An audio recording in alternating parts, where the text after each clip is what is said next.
नमस्कार, लक्ष्मी रेसिपीमध्ये आज आपण करंजी बनवणार आहोत. चला तर मग रेसिपीला सुरुवात करू. इथे मी 2 वाटी मैदा घेतला आहे. थोडंसं मीठ टाकायचं आणि तूप गरम करून टाकायचं. आधी चमच्याने सर्व मिक्स करून घ्यायचं. तूप गरम असल्यामुळे नंतर हाताने सर्व एकजीव करून घ्यायचं.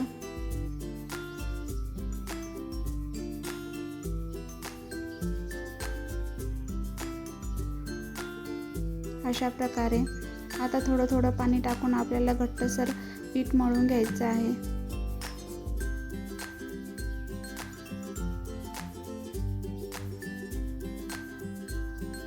अशा प्रकारे पीठ मळून घेतलं. आता हे पीठ मुरण्यासाठी आपल्याला अर्धा 1 तास ठेवून द्यायचं. तोपर्यंत सारण करू.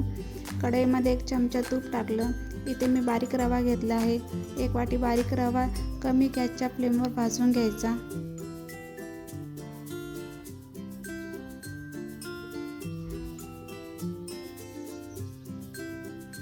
अशा प्रकारे रवा भाजून घेतला.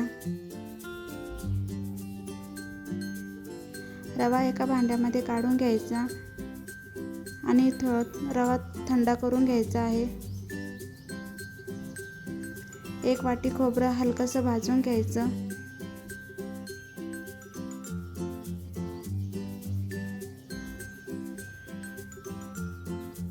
खोबरं पण काढून घ्यायचं आहे आणि रव्यामध्ये मिक्स करून घ्यायचं. इथे मी पिठी साखर घेतली आहे. पिठी साखर टाकायची, विलायची टाकायची आणि मिक्स करून घ्यायचं.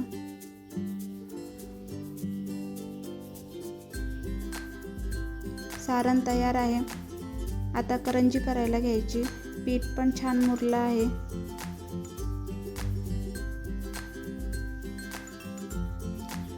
थोडंसं पीठ घ्यायचं. आपण जशी पुरी लाटतो ना त्या साईजची आपल्याला याची पुरी लाटून घ्यायची आहे.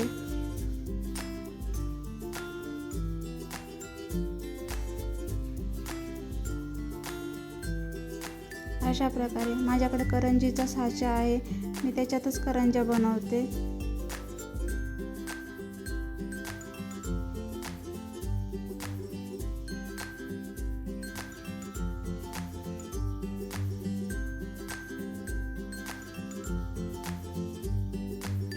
तेल गरम करायला आधीच ठेवलं होतं. तेल गरम झालं की करंजी तेलामध्ये सोडायची.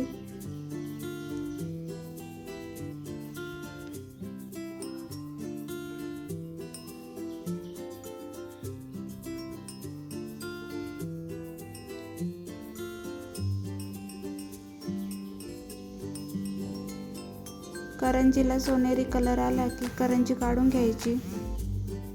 अशा प्रकारे